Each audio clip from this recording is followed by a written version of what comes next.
എല്ലാവർക്കും നമസ്കാരം. എൻ്റെ പേര് രാജേഷ്. ഞാൻ കോച്ചിൽ എയിം അക്കാഡമിയുടെ പ്രിൻസിപ്പലാണ്. പെൺകുട്ടികളുടെ രക്ഷിതാക്കളോട് ഒരു ചെറിയ സന്ദേശം ഈ സമയത്ത് അറിയിക്കാൻ ഞാൻ ആഗ്രഹിക്കുന്നു. അതിനാണ് ഈ വീഡിയോയുമായി വന്നത്. ശരിക്കും പെൺകുട്ടികളുടെ രക്ഷിതാക്കളായ നമ്മൾ ഓരോരുത്തരും അവരുടെ സ്വപ്നങ്ങളുടെ ചിറകുകൾ അരിയുന്നതിന് ഒരിക്കലും കൂട്ടുനോക്കരുത്. ഒരിക്കലും മറ്റുള്ളവരുടെ ഇഷ്ടങ്ങളെ അല്ലെങ്കിൽ മറ്റുള്ളവരുടെ അനിഷ്ടങ്ങളെ ഭയന്ന് അവരുടെ ഇഷ്ടങ്ങളെ നമ്മൾ ഒരിക്കലും കണ്ടില്ലെന്ന് നടിക്കരുത്. നമ്മളൊരു പെൺകുട്ടിയുടെ അച്ഛനോ അമ്മയോ ആണെങ്കിൽ എപ്പോഴും അവളുടെ ഒരു അടുത്ത സുഹൃത്തായി മാറുക എന്നുള്ളത് ഒരു പ്രധാനപ്പെട്ട കാര്യമാണ്. നമ്മൾ എത്ര തിരക്കുണ്ടെങ്കിലും അവരോടൊപ്പം കുറച്ച് സമയം ചിലവഴിക്കുക, ഉപാധികളില്ലാതെ അവർ പറയുന്ന വലുതും ചെറുതുമായ കാര്യങ്ങൾ ശ്രദ്ധാപൂർവം കേൾക്കാനായിട്ടുള്ളൊരു മനസ്സ് നമ്മൾ കാണിക്കുക എന്നൊക്കെ ഉള്ളത് വളരെ ഒരു പ്രധാനപ്പെട്ട കാര്യമാണ്. അപ്പോൾ മറ്റുള്ളവർ നമ്മുടെ കുഞ്ഞുങ്ങളെ കുറിച്ചിട്ട് അവർ കറുത്തതാണ്, അവർക്ക് തടിയുണ്ട്, മെലിഞ്ഞതാണ് തുടങ്ങി ഒരുപാട് കമൻറ്റുകൾ പറയുക. അത്തരം കമൻറ്റുകൾ പറയുമ്പോൾ ഒരിക്കലും അവരുടെ കൂടെ കൂടി നമ്മുടെ മക്കളുടെ ആത്മവിശ്വാസങ്ങളെ നമ്മൾ തകർക്കാതിരിക്കുക.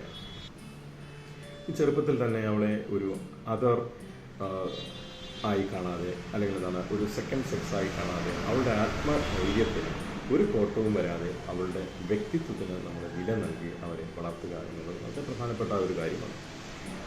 നമുക്ക് നല്ല എഴുത്തുകാരുടെ പുസ്തകങ്ങൾ വാങ്ങി നൽകാം, വായന അവരെ ശീലിപ്പിക്കാം. ഈ ലോകത്തിൻ്റെ ഇടുങ്ങിയ ചിന്തകളിൽ സ്വയം തളച്ചിടപ്പെടാതിരിക്കാൻ വേണ്ടിയിട്ട് വായന അവരെ നല്ല രീതിയിൽ അവരെ സഹായിക്കും. അതുപോലെ തന്നെ നമ്മളുമായി വാഗ്വാദങ്ങളിൽ ഏർപ്പെടാൻ ഉള്ള അവസരം കൊടുക്കുക, അവരുടെ അഭിപ്രായം തുറന്നു പറയാൻ എന്നും അവർക്കൊരു ഇടം നൽകുക, അവരെ ഒരു നല്ല വ്യക്തിയായി, ഒരു സ്വതന്ത്ര വ്യക്തിയായിട്ട് നമ്മൾ അംഗീകരിച്ച് പ്രവർത്തിക്കുക എന്നുള്ളത് വളരെ പ്രധാനപ്പെട്ട കാര്യം. അവൾ ഒരാളുടെ മകൾ, പെങ്ങൾ, കാമുകി, ഭാര്യ, അമ്മ എന്നതൊക്കെ വെറും ഓരോ റോളുകൾ മാത്രമാണെന്നും അതിനപ്പുറത്ത് പരന്നു കിടക്കുന്ന അവൾക്ക് സ്വന്തമായി ഐഡൻറ്റിറ്റി ഉണ്ടെന്ന് അവൾക്ക് പറഞ്ഞു കൊടുക്കുക ഒരു രക്ഷിതാവെന്ന നിലയിൽ നമ്മുടെ ഒരു പ്രധാനപ്പെട്ട ഉത്തരവാദിത്തമാണ്. പെൺകുട്ടികൾ എന്ത് ചെയ്താലും അതിൽ അവരുടെ ശരീരവും കൂടെ ലജ്ജയും അറ്റാച്ച് ചെയ്തു വച്ചിരിക്കുന്നത് ലോകമുണ്ടാക്കിയ ഒരു വലിയ നുണയാണ് എന്ന് അവളോട് ചെറുപ്പത്തിൽ തന്നെ പറഞ്ഞു കൊടുക്കുക. അതുപോലെ തന്നെ നോ പറയേണ്ടടുത്ത് തെല്ലും കുറ്റബോധമില്ലാതെ നോ പറയാൻ അവരെ ശീലിപ്പിക്കുക എന്നത് നമ്മുടെ കൂടെ ഒരു ഉത്തരവാദിത്വം തന്നെയാണ്. എല്ലാറ്റിനും ഉപരിയായിട്ട് മകൾ വിവാഹം കഴിച്ചാലും ഇല്ലെങ്കിലും വിവാഹമോചനം നേടിയാലും അവൾക്ക് നിങ്ങൾ കൂടെയുണ്ട് എന്ന് അവളെ ഓർമ്മപ്പെടുത്തുക എന്നത് ഒരു രക്ഷിതാവിൻ്റെ ഉത്തരവാദിത്തമാണ്. നിങ്ങളുടെ മകൾ ഒരിക്കലും ഒരു ലയബിലിറ്റി അല്ല.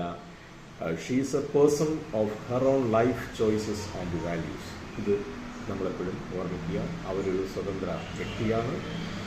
അവരുടെ വ്യക്തിത്വത്തെ മാനിച്ചുകൊണ്ട് അവരുടെ വ്യക്തിത്വത്തെ അംഗീകരിച്ചുകൊണ്ട് അവരെ വളർത്താനും അവർക്ക് മികച്ച കരിയർ ഉണ്ടാക്കി കൊടുക്കുവാനും ഓരോ രക്ഷിതാവും പ്രതിജ്ഞാബദ്ധരാണ് എന്ന് മാത്രം ഞാൻ അറിയിച്ചുകൊണ്ട് ഈ വീഡിയോ നിർത്തുകയാണ്.